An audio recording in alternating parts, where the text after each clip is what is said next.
बिहार विधानसभा चुनाव में पूर्णिया से सांसद पप्पू यादव बुरे फंस चुके हैं। चुनाव से पहले ही मामला दर्ज हो चुका है और अब लगता है कि पप्पू यादव जेल जाएंगे।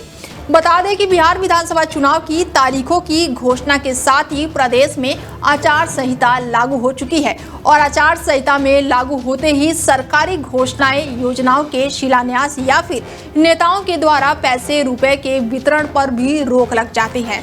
हालांकि पूर्णिया से सांसद पप्पू यादव ने चुनावी घोषणा होने के कुछ दिनों बाद ही आचार संहिता का उल्लंघन कर दिया है।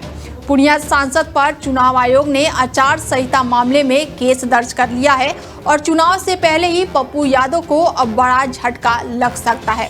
दरअसल बिहार में विधानसभा चुनाव की आचार संहिता लागू होने के बावजूद भी पूर्णिया के सांसद पप्पू यादव ने वैशाली जिले में नगद राशि बांटकर सियासी हलचल मचा दी है। गुरुवार को वो गिनियारी गांव पहुंचे, जहां उन्होंने नदी कटाव से बेघर हुए 80 परिवारों को 4-4 हजार रुपए की आर्थिक सहायता दी है और इस घटना का वीडियो भी सोशल मीडिया पर वायरल होने के बाद से चुनाव आयोग ने संज्ञान लेते हुए पप्पू यादव के खिलाफ केस दर्ज कराया है।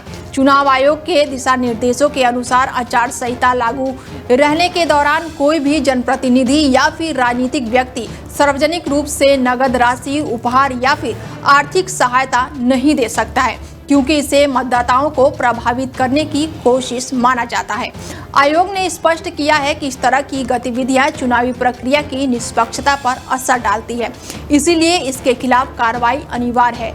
और इस दौरान पप्पू यादव ने केंद्र और राज्य सरकार के नेताओं पर भी जमकर निशाना साधा।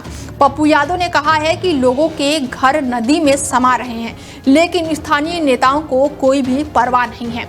ऐसे नेताओं को चुल्लू भर पानी में डूब मरना चाहिए।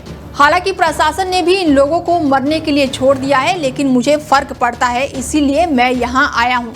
तो वहीं जब पप्पू यादव से आदर्श आचार संहिता के उल्लंघन को लेकर सवाल पूछा गया तो उन्होंने बेबाकी से जवाब दिया है।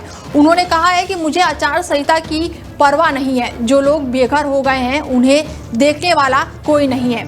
मेरे लिए पैसों से वो कम से कम एक तिरपाल तो खरीद सकेंगे। मैं गरीबों की मदद करता रहूँगा, चाहे जिसे जो करना है वो कर ले।